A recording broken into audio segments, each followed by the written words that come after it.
The storm came in low and mean off the Rockies, the way Montana storms always do, without apology, without warning. By the time the last strip of gray light bled out of the western sky, the valley below Elias Thorne's property had disappeared entirely under a white curtain so thick it looked like the world had simply stopped existing past his fence line. Elias stood on the porch, one hand braced on the weathered post, watching it come. 65 years old, 6'2" and still carrying most of the muscle, though the cold found the gaps, now the reconstructed left knee, the two ribs that never set quite right after Kandahar. He wore a flannel shirt over a thermal layer, no jacket. Old habit. SEAL instructors used to say discomfort was just information. After 4 decades, he'd stopped hearing it, shadow pressed against his left leg. Always the left. The dog was 11 now, a German shepherd with a muzzle gone silver white, and eyes still amber sharp, still reading every shift in wind and light, like she was running a mission. She'd been a working dog once washed out of a Department of Defense K-9 program for being the evaluation report said too emotionally attuned to handler stress. Elias had read that line and driven 6 hours to pick her up the same afternoon. Too emotionally attuned. As if that were a flaw. He scratched behind her ears. She leaned in harder. Inside the wood stove had been burning since 4 in the afternoon. The small farmhouse, 2 rooms, aloft walls insulated with old newspaper and foam board held heat well enough.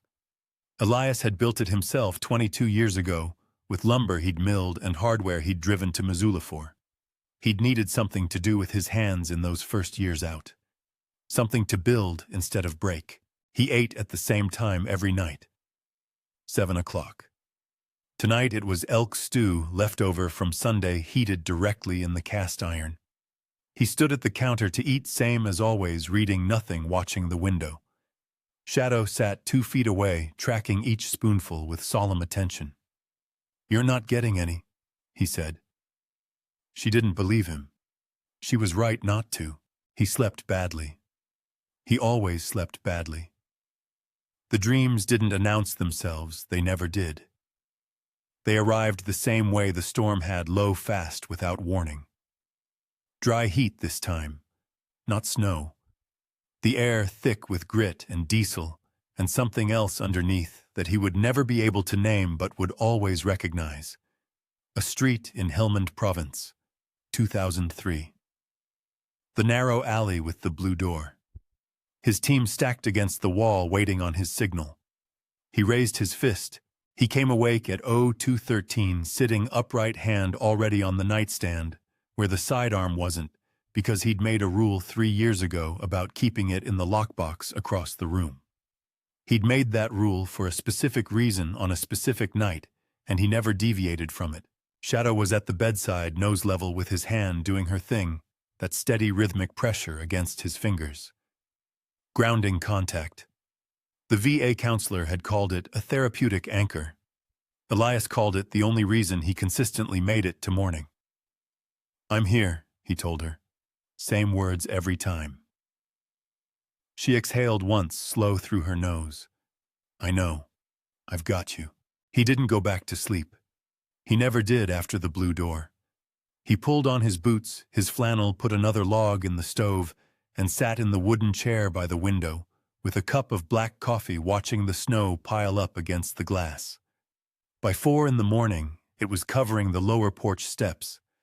By 5, the fence posts were buried to their crossbars. He was on his second cup when Shadow went still. Not the gradual alerting she did when deer moved through the tree line. This was different. Her entire body locked, head dropped, hackles up, weight shifted forward onto her front legs. The amber eyes fixed on the far wall, specifically on the section of floor beneath the porch side window. "What is it?" She moved to the wall, sniffed along the baseboard, pawed at the floor once. Then again, harder, her nails catching on something, a gap, a seam in the old planking. She'd never done this before. In 11 years of living in this house, she had never once paid attention to that section of floor. Elias set down his coffee. He got the flashlight from the kitchen drawer and crouched beside her. The planks were old-growth pine rough-cut tongue and groove. He ran his fingers along the seam she'd found, and what he felt stopped him cold, not rot, not a gap from settling. This was a cut. Deliberate, precise, with a slight lip on the near edge that his fingers recognized immediately, because he'd made cuts like this himself, concealed access points, the kind you designed to be invisible under 20 years of grime and paint. He'd built this house, and he had absolutely no memory of making this. Shadow backed up and sat watching him. Elias got the pry bar from the tool shelf and worked the edge. The section of planking came up in one piece, hinged somewhere underneath, and the smell that rose from the darkness below was dry and cold and sealed. He put the flashlight beam into the gap. A military-grade storage case, olive drab, small enough to tuck under one arm. Coated in old wax along every seam, the kind of wax seal you used when you needed something to stay locked against moisture for years, maybe decades. His own hands had done this. He had no memory of it at all. Elias didn't open it right away. That was the training. Never rush the unknown. He set the case on the kitchen table, poured a third cup of coffee he wouldn't drink, and stood across the room studying it, the way you study an IED when you're not sure if the trigger wire runs left or right. Shadow sat beside the table watching him watch it. The wax seal was military-grade paraffin, the same stuff used on classified courier pouches in the late 90s and early 2000s. It had gone amber with age, slightly cracked along the top edge where temperature cycles had worked at it over the years. Someone he had laid it on thick, overlapping the lid seam, in 3 separate passes. This wasn't a man hiding something from a burglar. This was a man hiding something from himself, building enough friction into the retrieval that he'd have to make a conscious, deliberate choice to open it. He'd built this house in 2003, the year after he came home from Afghanistan the first time, the year the blue door dream started. He got his K-bar from the drawer and broke the wax along the lid seam. The case opened with a soft, pressurized exhale like something long held finally letting go. Inside a manila folder, thick bound with a rubber band so dry it snapped the moment he touched it. And beneath the folder, wrapped in an oilcloth, a portable hard drive, the kind used by special operations units in the early 2000s, ruggedized no larger than a deck of cards. He opened the folder. The header on the first page read, Operation Iron Veil. Classification level redacted in black marker, but he knew the format. He'd filed enough of these. Below the header, a date, March 14, 2003, and a location designation he recognized immediately because it was burned into the part of his brain where the blue door lived. Helmand Province. The alley. The mission that officially never happened. His jaw tightened. He read standing up, not because he chose to, but because sitting down wasn't an option his body offered him right now. 8 pages of operational reports, intel assessments, and 1 internal memorandum from a name he recognized, Colonel Richard Voss, then liaison between JSOC and a private contractor group called Meridian Solutions. The memo outlined in the clipped bureaucratic language of men who'd never fired a weapon in their lives the deliberate withholding of extraction support from a SEAL element during the Helmand operation. Deliberate. His team had waited 4 hours in that alley. 2 men hadn't made it out. The official report said, communication failure, equipment malfunction, fog of war. What he was holding said something different. What he was holding said Meridian Solutions had a financial interest in the target that his team had been sent to neutralize, and Richard Voss had made a phone call that delayed air support long enough to let that interest survive. 2 of his men had died for a private contractor's balance sheet. Elias set the pages down on the table with a steadiness that took everything he had. Shadow made a low sound. Not a warning, something else. She'd moved from beside the table to the front window, and she was standing sideways to it, not looking at him, looking out. He killed the kitchen light. In the sudden dark, his eyes adjusted fast, same as always, same as it had been at 19 years old on his first Bud's dive in black water. He moved to the side of the window and looked down the mountain. The road that switchbacked down to the valley floor was a quarter-mile of visibility on a clear night. Tonight, with the storm still pushing light snow, it was less, but headlights cut through snow, and what he saw at the base of the trail, where the Forest Service road met the county highway, were 2 points of light stationary. A vehicle, parked, engine running judging by the faint exhaust plume rising in the cold. No reason for anyone to park there at 5:30 in the morning in a blizzard. No ranch within 4 miles. No trailhead access in winter. No broke-down motorist logic that held up. You didn't stop at the base of a private mountain trail in the dark, unless the trail was exactly what you were looking for. He'd been out of the game for over a decade, but pattern recognition didn't retire. He'd seen vehicles staged like that before. In Mosul, in a village outside Jalalabad. One vehicle at the road, others already moving on foot through the trees. Meridian Solutions, the name on the memo. Private military contractors didn't send letters. He pulled on his boots, laced them without looking, watching the window. His mind was running the geometry of the property.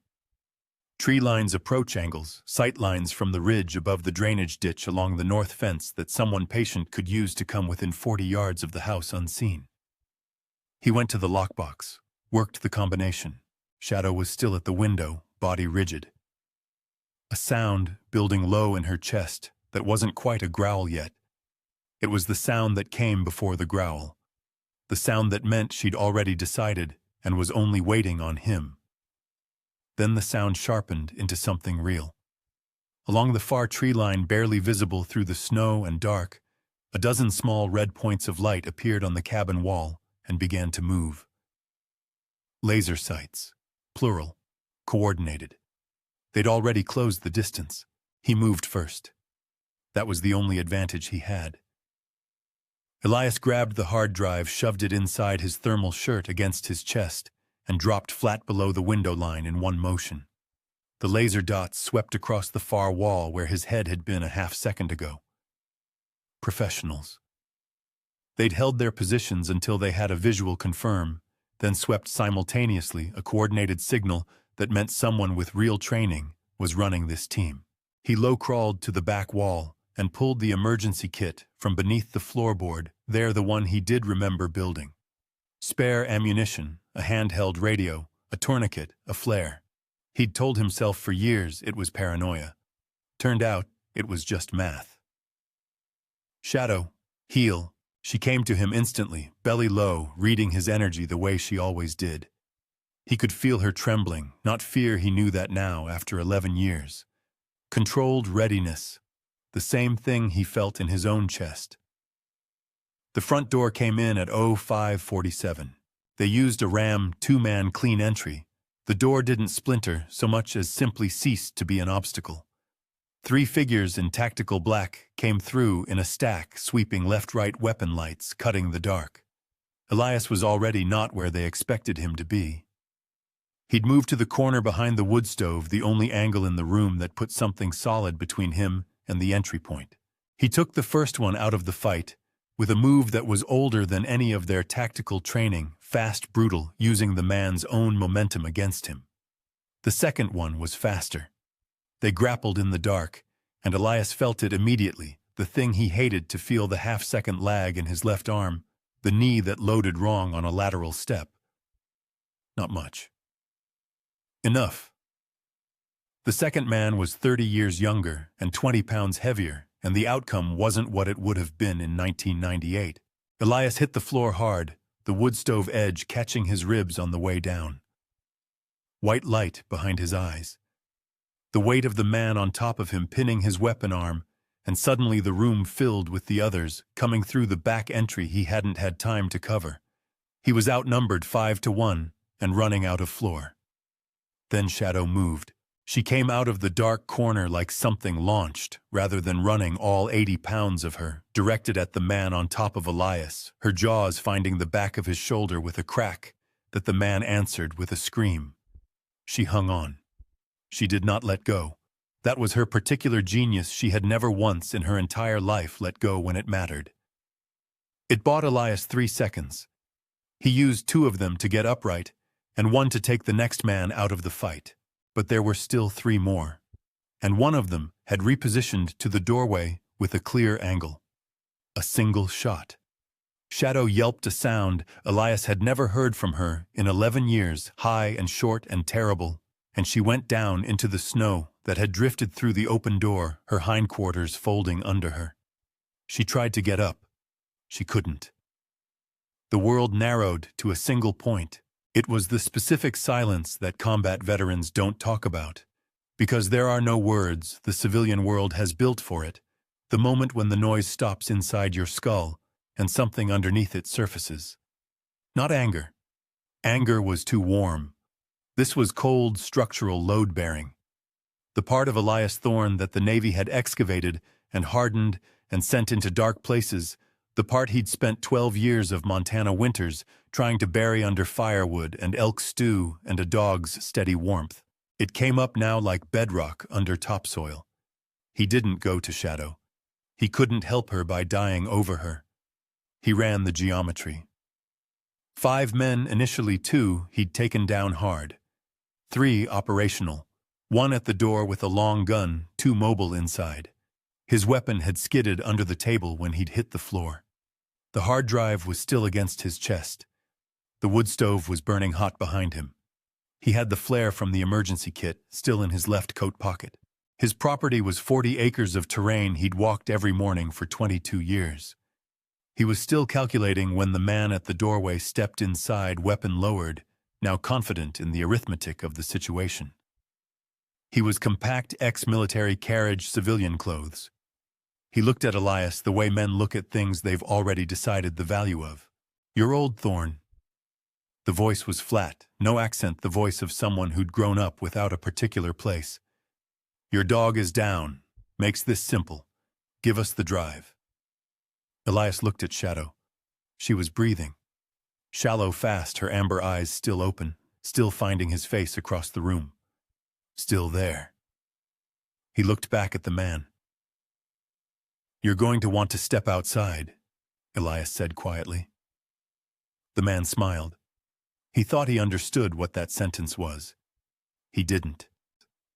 The man with the flat voice made one mistake. He let Elias walk to Shadow. It was a calculated cruelty. Let the old man say goodbye to his dog. Let the grief soften whatever resistance remained. Elias had seen that logic used before in interrogation rooms in hostage situations. It worked on people whose emotions were still running the operation. He knelt beside Shadow. Put one hand on her flank, felt it rise and fall. The wound was in her left hindquarter, deep, but the breathing was steady. Not a lung. Not the spine. She was in pain and losing blood, and her amber eyes were fixed on his face with an expression he could only describe as refusal. She was refusing to leave him alone in this. He pressed his palm flat against the wound, felt her flinch, held the pressure. "Stay," he said softly. Not a command. A request between equals. Then he stood up and became someone else. Not a transformation, more like a door opening. The part of him that had lived on that Montana mountain for 22 years, the part that cooked elk stew and watched snow accumulate and woke up sweating from dreams about blue doors, that part stepped back. What came forward had no particular feelings about the situation. It had only tasks. Task 1, neutralize the immediate threat and create separation. The man with the flat voice was still watching him with that settled confidence, weapon at low ready. 2 others behind him, one covering the back entry, one mobile. The 2 Elias had dropped earlier were out of the fight, but would recover. Clock running. Elias reached slowly into his coat pocket. The man's weapon came up and produced the flare. Held it up so they could see it. A flare. No threat. Old man reaching for the only thing he had. Then he cracked it on the wood stove edge and threw it into the corner pile of dry kindling he'd stacked there yesterday. The room went red and loud and full of smoke in about 4 seconds. He was already through the back window before the second. Outside, -18 Fahrenheit. Snow to his knees in the drifts, packed ice underneath. He ran the north fence line by memory, not by sight. 40 acres walked every morning for 22 years. He knew which fence posts leaned, which sections of tree line gave way to open ground, where the drainage ditch ran under 3 feet of frozen crust.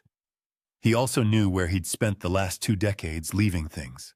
Not because he'd planned for this specific night, but because the man who'd built that house and sealed that case had never fully convinced himself the past had agreed to stay past.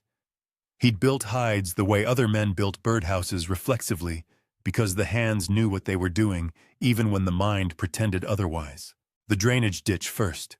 He reached under the frozen lip of the south bank, found the wrapped package by touch, pulled it out. Tools he would not need to describe to anyone later. The point was that they existed, and he knew exactly what to do with them. He moved through the trees in a wide arc, circling back toward the house from the ridge side above the approach the team had used. From here, he could see their staging. 1 vehicle remained on the road below, engines still running. 2 men in the open, moving toward his position, with weapon lights sweeping. Sloppy. Weapon lights told him exactly where they were and told them nothing useful about the dark between the trees. He let them come. The first trap was not complicated. The second was less complicated. Neither would appear in this account in specific terms, except to say that within 11 minutes, 2 men were no longer a factor in the evening's proceedings, and Elias was breathing hard, but moving well, the cold having done what cold does, stripped everything unnecessary away, and left only function. The PTSD the counselor had once told him was his nervous system stuck in a state of permanent threat response. His body had never gotten the memo that the war ended. Tonight, that was not a disorder. He came back to the house from the blind side, the angle the remaining team wouldn't cover, because it required climbing the root step of the old-growth pine on the north corner, which required knowing it was there. He lowered himself onto the porch. Roof moved to the edge, looked through the smoke-grimed window. The fire had been contained. The flare had done surface damage, nothing structural. The kindling pile hadn't caught the wall. Smart of them to put it out. That was discipline. Inside 2 men, the flat-voiced leader and 1 other. The smoke had cleared enough, and on the kitchen table, visible through the glass, was the hard drive in its oilcloth wrapping. He'd put it there before he went out the window, exactly where they could see it, exactly where they would go.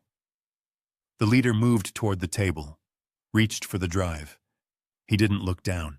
He didn't see the tripwire at ankle-height fishing line, nearly invisible, running from the table leg to the back of the wood stove's draft lever, which Elias had rigged to the compressed air canister from the shop shelf, the one he used to winterize the water lines every November. Not a weapon. A very loud, very disorienting surprise. The leader's hand closed around the hard drive. Elias had already moved to the front door. The canister went off like a flashbang made of winter. Compressed air at 140 psi. Stored cold, releasing into a confined space. It wasn't. Fire wasn't fragmentation, but inside a small farmhouse at 6 in the morning, it was enough to send a man off his feet and put the other one into the doorframe hard enough to matter. Elias came through the front door in the same breath, low and fast, the way the instructors at Coronado had drilled into him so many thousands of times that the motion lived in his spine rather than his brain. The second man was down, dazed, not dangerous for the next 30 seconds. Elias made sure of that efficiently and without ceremony and moved on. The leader was already recovering.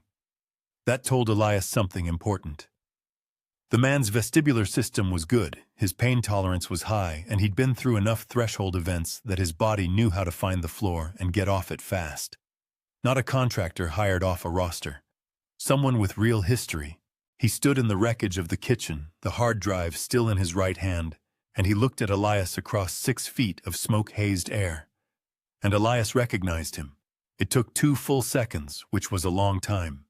20 years of age had done its work, the jaw heavier, the hair gone a scar along the left temple that hadn't been there before.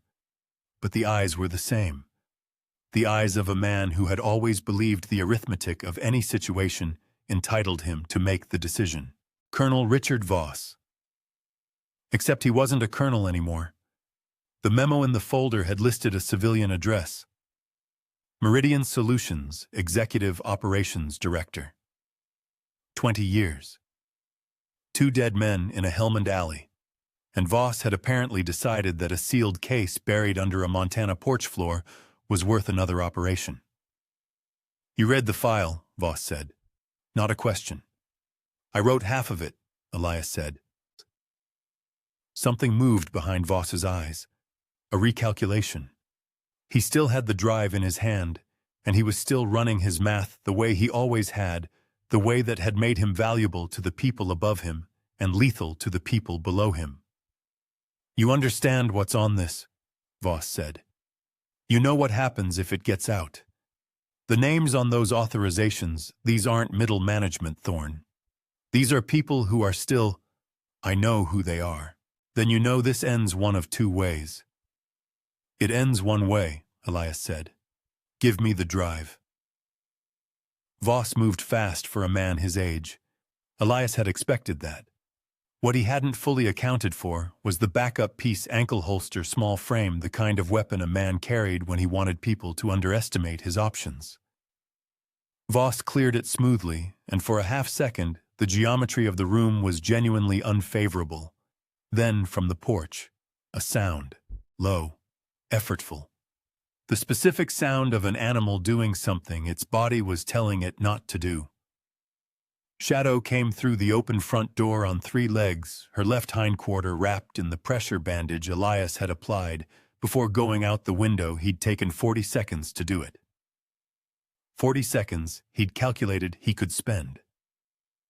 She was pale around the muzzle, and her eyes were not fully focused, and she should not have been upright.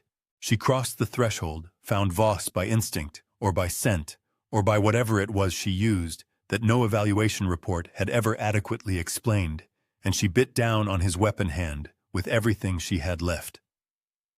The gun hit the floor. Voss yelled a raw, genuine sound, the sound of a man who'd run careful calculations his entire life and had not put an 11-year-old wounded dog into any of them. Elias crossed the room in 2 steps. He took the weapon. He took the drive from Voss's other hand. He pulled Shadow back, gently, felt her whole body shaking with the effort she'd just spent, and he held her against his side with one arm while he kept his attention on Voss. Voss stood there cradling his hand, and for the first time in what Elias suspected was a very long career, he had the look of a man who'd run out of moves.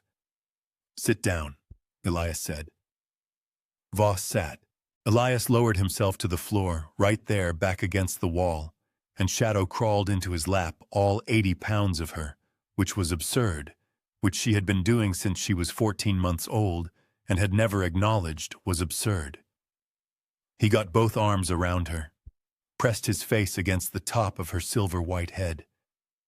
She smelled like cold air and blood, and the particular warmth of a living thing that had decided against available evidence to keep going. He held her and did not make a sound. The man of steel allowing himself 30 seconds of something the mission reports would never have a field for. Outside, coming up the mountain road, he could hear engines, multiple vehicles, moving fast. He looked up at the window. Through the smoke-grimed glass, he could see the light bars, red and blue, strobing through the falling snow. But something was wrong with the count. Too many vehicles for the county sheriff's office. And they'd come from the north, not from town. He looked down at Shadow. She lifted her head and looked at the door. Voss from the floor made a sound that might have been a laugh. "You thought you were the only one who planned ahead," Voss said quietly. The engines stopped outside. Doors opened. Boots hit frozen ground. He had 30 seconds before those boots reached the porch. Elias made the calculation the same way he'd made every calculation tonight. Not with hope, not with fear, but with the cold clarity of a man who had nothing left to lose except the one thing still breathing against his chest. He got Shadow into his arms, all 80 pounds of her, and he went out the back window for the second time that night. Voss shouted something behind him. He didn't listen to what. The forest took them in. Moving through deep snow with a wounded dog was not a thing the body did easily at 65, not after a night that had already taken everything the body had to give. His ribs screamed where the wood stove edge had caught him. His left knee loaded wrong on every downhill step. Shadow was too heavy and too hurt to walk fast, and too stubborn to stop trying, her 3 good legs working in rhythm with his stride, her breath coming in small white clouds against the dark. He talked to her while they moved. Quietly, continuously, the way he talked to her on bad nights when the blue door came back. Not words that meant anything specific. Just the sound of his voice, steady, telling her he was there, telling her they were okay, telling her it wasn't much farther. The relay station was 900 yards up the ridgeline, a Forest Service signal repeater that had been decommissioned in 2019 and never physically removed. Elias had found it on his morning walks 4 years ago and had noted it the way he noted everything on his property, as a feature of terrain that might one day matter. He'd run a wire from it to a second-hand router bought cash in Missoula, tucked into a weatherproof box at the base of the tower. A dead drop that connected to exactly one thing, a cloud storage account registered to a name that had not been his since 2004. He'd built it 3 years ago on a Sunday in October, while telling himself it was a project, keeping the hands busy. The way he'd told himself that about the house, about the hidden case, about the emergency kit under the floorboard. His hands had always known what his mind was trying not to. They reached the tower at 6:41. First gray light beginning to separate the tree line from the sky. Shadow lay down in the snow at his feet and put her head on her front paws and watched him work with those amber eyes that had never once looked at him with anything except complete unconditional presence. He plugged the drive in, watched the upload bar on the small screen. Below, he could hear them searching. Flashlight beams cut through the trees, downslope voices calling to each other in the clipped cadence of people who were organized, but working in unfamiliar terrain in the dark. They'd find the ridge eventually. The question was whether eventually was soon enough. The upload hit 60%. He sat beside Shadow, put his hand on her flank, felt it rise and fall. Almost, he told her. She exhaled through her nose, the same sound she made every night when he finally settled into the chair and she could stop monitoring and rest. The sound that meant, "I knew you'd be okay. I was just making sure." 75%. The voices downslope were getting directional now. Someone with real tracking experience had found their trail in the snow. Elias looked at the tree line above, calculated angles, calculated time. 90%. A beam swept the base of the tower. Held there. 100. He pulled the drive, pocketed. It stood up with Shadow in his arms, before she could try to stand herself, and stepped into the open with his hands visible. "Federal agents, don't move." He didn't move. What followed was loud and cold, and involved a great many people with weapons and credentials, and Elias answered every question with the same 3 words until they brought someone with the authority to actually listen, check the upload. They did. It took 4 hours. He spent them in the back of a government vehicle with Shadow across his lap, and a field medic who'd done what could be done for her wound, and kept saying she needed a surgeon, and Elias kept saying he knew that, and they both waited. At 1100 hours, a woman in a dark coat and no insignia opened the vehicle door, looked at him for a long moment, and said, "Voss is in custody. So are the others. All of them." She paused. "We've been building a case for 2 years. We needed the original documentation." Another pause. "We didn't know where to look."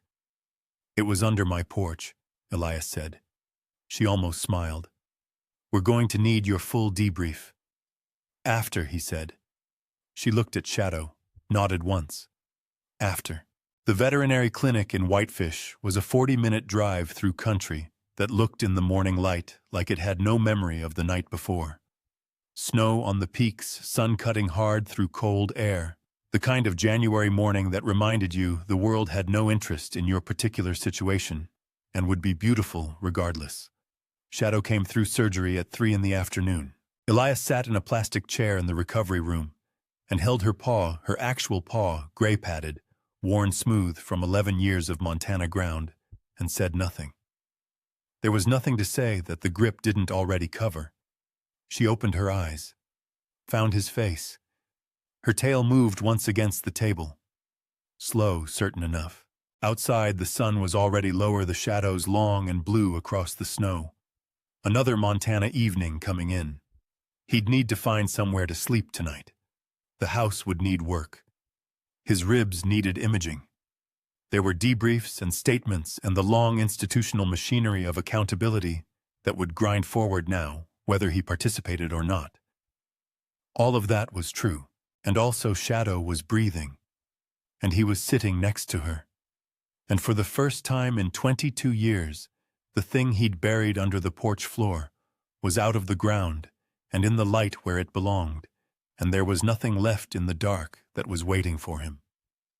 He stayed until the clinic staff asked him gently to let her sleep. He told her he'd be back in the morning. He meant it in a way he hadn't meant anything in a very long time. On the wall behind the reception desk, someone had taped up a hand-lettered quote. The kind of thing you see in places where people bring the animals they love and sit in plastic chairs and wait to find out if love is enough. A soldier never truly comes home until he has something worth coming home to. Elias read it once, put on his coat, walked out into the cold, clean air. For the first time in 22 years, he knew exactly where he was going.